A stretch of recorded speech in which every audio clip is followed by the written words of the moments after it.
Française, français, on se retrouve pour une toute nouvelle vidéo qui est un chit-chat make-up spécial CV. Je sais que ça fait un moment que je vous ai dit qu'il fallait que je le fasse. Ça fait un moment que je vous dis que je vais faire un live CV, lettre de motivation grâce à l'intelligence artificielle. Et en fait, j'ai décidé de le faire par YouTube parce qu'à chaque fois, je dis je vais le faire, je le fais pas. Le but de cette vidéo, c'est de vous donner des petits tips de comment l'intelligence artificielle va vous aider, faire votre CV, votre lettre de motivation ou même vous entraîner aux entretiens. Et pour ceux qui ne se maquillent pas, je pense à tous mes viewers qui me disent « Oui, mais nous, on se maquille pas ». Sachez que la vidéo, elle est 100% montée par IA. Alors, avant que ça commence par me choper par le callback en me disant « Tu vas détruire tous les monteurs », sachez que je fais des tests. Et justement, n'hésitez pas à me dire « Là, il y aurait dû avoir un cut. Là, c'est pas fluide. Là, si. Là, ça. » Puisque je ne touche à rien. Ça me permet aussi, moi, d'avoir de vos retours. Et en fait, j'essaye de faire ces petites expériences-là pour vous expliquer à la fin à quel point le monteur est encore nécessaire. Et d'ailleurs, encore un petit coucou à mes deux monteuses que j'adore. Alors, on va commencer par le CV. Voilà. Je commence par le dur. Je vous le dis, je commence par le CV. Alors, le CV, il y a plein de choses qui peuvent être super intéressantes avec l'intelligence artificielle. Je pense que le mot d'ordre de cette vidéo, ça va être la personnalisation. Vous allez voir qu'en fait, l'intelligence artificielle, elle va permettre de personnaliser. Tout personnaliser, dont le CV. En fait, effectivement, l'intelligence artificielle, elle va vous permettre de spécialiser vos CV en fonction de la fiche de poste qu'il y a. Parce que oui, vous êtes censé normalement, même si je sais que vous le faites pas, donner des CV qui sont propres à chaque entreprise et à chaque fiche de poste. Quand on postule à 50 offres par la seconde, c'est compliqué de faire ça. Et en fait, l'intelligence artificielle, elle peut. L'intelligence artificielle, elle peut vous générer des CV qui sont orientés marketing. Vous avez juste à lui mettre « Voici mon CV de base, essaye de l'orienter marketing ». Ce qui est super intéressant avec l'intelligence artificielle, en réalité, c'est qu'elle va vous permettre d'orienter, de modifier, de vous donner des petites pistes avec vos vraies expériences, sans mentir. Il ne faut pas mentir sur vos CV. Je le dis parce que j'en entends trop de trucs comme ça. Bref. Donc, sans mentir, elle va vous permettre de trouver des expériences, d'essayer d'orienter. Je dis n'importe quoi. Vous avez une expérience en tant qu'animateur enfant et vous postulez pour une offre qui est super créative. Elle va réussir à vous donner des mots-clés, des mots importants, tout ça, pour que votre CV paraisse le plus intéressant pour l'entreprise. Et ça, vraiment, c'est génial. Vous pouvez aussi lui demander des points clés. Il va falloir que vous mettiez absolument sur votre CV. En fait, cette technique, elle est géniale, parce que déjà, de 1, vous personnalisez votre CV et vous gagnez des points pour les RH, etc. Mais en plus, je vais vous parler d'un truc que vous connaissez peut-être, c'est les ATS. Les ATS, en fait, comment vous expliquer ça? Comment ça fonctionne, grosso modo? En fait, c'est assez simple. En gros, c'est des IA qui qui analysent plutôt votre CV, et s'il y a les mots-clés qu'il faut, vous êtes pris. Sinon, c'est ciao. L'intelligence artificielle, elle va vous permettre, en fait, avec ces mots-clés-là, probablement de passer les ATS. Donc, non seulement vous donner un CV très rapidement, parfait pour la boîte et pour la fiche de poste, mais en plus, probablement de vous faire passer les ATS. Il y a aussi, mais je l'ai pas dit, vous pouvez faire 100% votre CV sur les IA. Apparemment, Claude est génial d'ailleurs. Je déconseille. Je déconseille, et je tiens à faire le petit disclaimer tout de suite, parce qu'en fait, c'est pas trop bien de faire ça. Puisque moi, j'ai peur. J'ai peur pour vous. J'ai peur pour vous parce que j'ai peur que les CV que vous allez produire, vous n'allez pas savoir les défendre. Ça va être un truc super beau peut-être, hein. Et en plus des fois c'est super bien fait, mais ça je vous crois. Mais il faut quand même prendre en main votre CV, il faut le maîtriser, chaque mot qu'il y a dedans, il faut le définir, etc. C'est super important. Et même tout à l'heure quand je vous ai dit, vous lui demandez des 5 mots-clés, allez les définir, allez savoir ce que c'est, allez vous défendre. D'ailleurs, j'ai parlé des ATS, mais ça me permet de faire un petit pont. Les ATS, comment faire pour passer ces ATS-là? Parce que c'est vrai que c'est le problème. Tout le monde en parle en plus. On en a peur, hein, des ATS. Hein. Eh bien, écoutez, il y a une petite technique que je donne très souvent. Il faut tester. En fait, un CV. Déjà, je vous le dis, un CV ne se fait pas en une fois. Le CV que l'IA va vous produire, là, le beau CV dont je vous parlais, l'IA générative vous a mis et qui est super, etc. Dans tous les cas, il va pas. Vous savez pourquoi? Parce qu'un CV ne se fait pas en une fois. Un CV, c'est du travail, et c'est du travail, c'est du travail, et c'est du travail. Pour être tout à fait honnête, je crois que mon CV, c'est peut-être la 50e version. Il m'a fallu peut-être une 50aine de versions pour avoir le CV que j'ai aujourd'hui. Un CV qui est beau, qui met les mots-clés en avant, qui me met en avant et qui passe les ATS. Comment on fait techniquement avec un outil pour passer les ATS? CV Reader. CV Reader, R-E-A-D-E-R. Et en fait, vous allez tester. Dans nom, prénom, ça doit sortir nom, prénom. Si dans votre nom, prénom, c'est votre expérience qui sort et dans votre expérience, c'est votre nom, prénom, vous savez que c'est... Ciao. Donc, l'idée, c'est de tester. Vous faites un premier CV, ça marche, il est bien, vous l'aimez bien, vous le mettez dans CV Reader. En entraînant votre CV, vous allez pouvoir passer les ATS. Écoutez, je crois que j'ai fait à peu près le tour pour les CV, parce que pour être tout à fait honnête, moi, je lis des CV depuis que je suis en Master 1. Depuis en Master 1, je corrigeais les CV. Je me suis mise dedans, je sais pas pourquoi, mais je corrigeais les CV. Donc en fait, j'ai trop d'astuces. Et avec l'intelligence artificielle, il faut savoir comment tirer parti.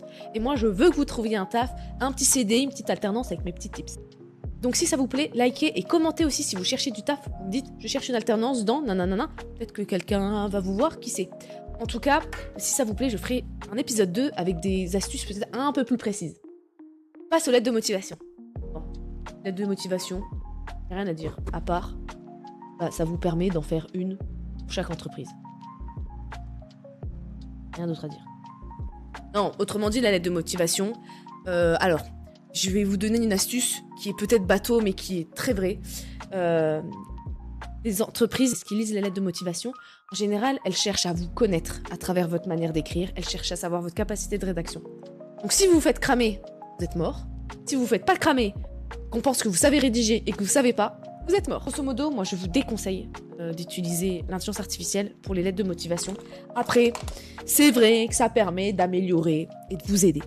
Là où c'est vrai que c'est sympa d'utiliser l'IA, c'est parce que ça va vous permettre, effectivement, de trouver des petits mots, la reformulation, etc. Mais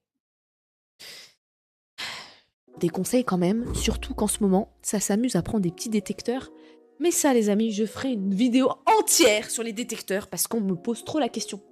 En fait, les gars, comme je suis conférencière et formatrice en intelligence artificielle, j'ai des étudiants en face de moi et ils me disent tout ça. Donc, je ferai une vidéo sur tout ce qui est détecteur. Est-ce que ça marche? Est-ce que ça marche pas?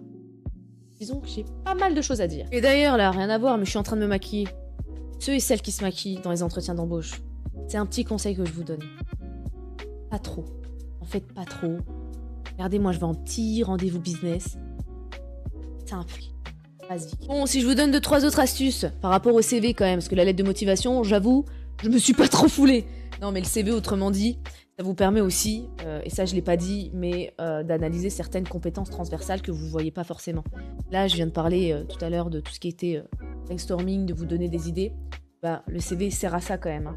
Enfin, l'IA sert à ça dans votre CV. Il y a des compétences que vous voyez pas forcément. Peut-être qu'il y a des expériences que vous n'arrivez pas forcément à mettre en avant. Mais je vous assure, l'intelligence artificielle trouvera. Alors après, encore une fois, faut pas mentir. Hein. Dernière astuce que je vous donne, et ensuite j'attaque les entretiens d'embauche. Les gars, je pose mes affaires. Il y a trop. Je dis bien, il y a trop. Il y a trop de CV où il y a des présentations qui sont trop longues. Les présentations sont trop longues. Vous m'en mettez des fois des panneaux entiers de biographie. C'est une bonne chose de vous expliquer, d'expliquer un peu ce que vous faites, etc. Mais n'en faites pas trop. Parce qu'en fait, si vous passez par un ATS, puisque les entreprises l'utilisent, sauf si vous mettez des mots-clés, ça va passer à la trappe, ou au contraire, ça peut biaiser l'ATS. Donc ça, je vous déconseille. Et si c'est un vrai RH, pas sûr qu'ils lisent. Après, ça, c'est que mon avis. Avant de passer à la dernière étape, qui est de vous lire certains prompts qui vont peut-être vous aider à mettre en place tout ce que je vous ai dit, je vais parler des entretiens d'embauche. Vous pouvez, moi je vous conseille, d'utiliser l'IA pour vous entraîner. L'IA va vraiment, ça marche. Elle va vraiment vous entraîner. Déjà de 1, elle va vous permettre de vous auto-poser des questions que vous avez peut-être pas pensé.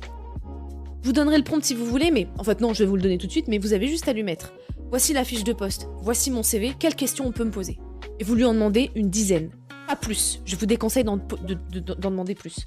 Et en fait, ensuite vous entraînez, vous voyez toutes les questions qu'elle vous pose. Alors, évidemment, ça veut pas dire qu'on va toutes vous les poser ou qu'on va vous poser, mais vous avez des chances quand même qu'on vous pose une des questions qu'elle a... En fait, c'est un super brainstorming. Et ça peut vraiment vous aider. Il y a des IA qui entraînent directement aux entretiens d'embauche. Je ferai peut-être une vidéo entière. Mais le truc, c'est que là, je vais vous présenter absolument des outils qui sont gratuits, en ligne et disponibles. Donc en gros, ce que je vais vous donner là, ce que je vous donne depuis le début, c'est des choses que vous pouvez faire avec vos IA génératives.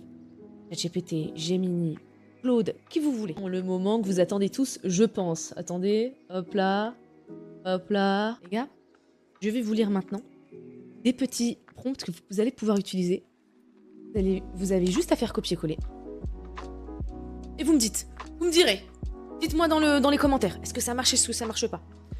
Premier prompt, je vous le lis, hein. Donc vous avez juste à lui mettre. Si vous voulez adapter votre CV à une offre. Dans une logique d'ATS, hein. J'entends bien dans une logique d'ATS. Et en même temps, de personnalisation à l'entreprise. Vous avez juste à lui mettre. Tu es recruteur. Analyse cette offre d'emploi que vous allez lui mettre en PDF, vous allez copier-coller comme vous voulez. Et adapte mon CV pour maximiser mes chances d'être retenu. Vous lui mettez, tu identifies les mots-clés, tu réécris mes expériences avec ces mots-clés et propose une version optimisée compatible ATS. Copier-coller comme je vous ai dit, ça va vous permettre d'avoir une version CV qui va être compatible ATS. Encore une fois, allez tester. CV Reader, allez tester, tester. Si tu veux identifier tes compétences transférables, en tout cas les compétences qui sont peut-être parfaites, que tu aies le poste, tu as juste à mettre, à partir de mon parcours, identifie toutes les compétences techniques et comportementales que je peux valoriser. Place-les en 3 catégories. Compétences techniques, soft skills, compétences transférables. Ensuite, vous lui donnez votre parcours. Ça va vous servir à 2 choses. Déjà, à mettre en avant, dans votre CV, les choses qu'il faut mettre en avant. Mais aussi, des choses que vous allez pouvoir dire à l'entretien. 4e prompt qui va vous permettre d'optimiser votre titre, voilà, de rendre votre CV accrocheur. Ok ? Propose 5 titres de CV et 3 accroches professionnelles. Vous mettez 5, 3, j'ai mis 5 et 3, mais vous pouvez lui dire 2 et 3, on s'en fiche. Autant que vous voulez. Pareil, je vous déconseille d'aller plus que 5. Je recommence. Propose 5 titres de CV et 3 accroches professionnelles percutantes à partir de mon profil. Vous lui mettez contrainte de points, clair et précis. Orienté métier cible, et là vous ciblez votre métier. Maximum 12 mots pour le titre, maximum, pas plus. Et vous lui mettez encore une fois votre profil, donc votre CV, votre parcours, vous l'écrivez, ou vos objectifs. En tout cas, vous lui donnez, pour le coup, là, un maximum d'infos, ce que vous cherchez, quelle est la boîte, etc. Un dernier petit prompt qui va peut-être vous aider également. Et ça va vous aider pour tout. Vous pouvez le faire pour le CV, pour l'entretien. Vous lui mettez « Analyse mon CV comme un recruteur exigeant. Donne 5 points faibles majeurs, 3 améliorations prioritaires et une note globale sur 10. » Puis propose une version améliorée des sections les plus faibles. Et là, vous allez voir ce qu'elle considère comme être les points faibles. Moi, petite astuce que j'avais fait à mon époque, quand il n'y avait pas l'IA, je le distribue à tout le monde. J'avais imprimé mon CV et je l'avais donné à tous mes profs. Je l'avais donné à ma famille. Je leur avais dit, vous en pensez quoi? Et ensuite, j'avais fait à peu près une moyenne de tout ce qu'on me disait. J'avais fait les changements. Après, je vous ai dit, hein, mon CV, c'est 50 versions. Les gars, j'espère que cette vidéo vous aura plu. Voilà le petit glow global. Regardez-moi ça, si je suis pas une petite chef d'entreprise, qui suis-je alors? J'espère que la vidéo vous aura plu. J'espère que voilà, les astuces vont vous aider. Si vous recherchez un job, CDI, CDD, freelance, alternance, stage, mettez-le en commentaire. On sait jamais. Mettez-le en commentaire. Peut-être qu'entre vous, vous allez pouvoir vous aider. On est dans mon domaine. L'IA et la formation, c'est mon domaine. Voilà. Donc en fait, j'ai plein d'astuces. C'est juste que je veux pas que la vidéo soit trop longue. Donc j'essaie de raccourcir un maximum et j'essaie de rendre ça un peu marrant puisque je me maquille. J'espère que le format je me suis prise pour youtubeuse beauté, IA, astuces. Et moi mon truc il part donc. Ah ouais, c'est pas possible. Je suis aussi sur Twitch d'ailleurs pratiquement tous les soirs, pratiquement.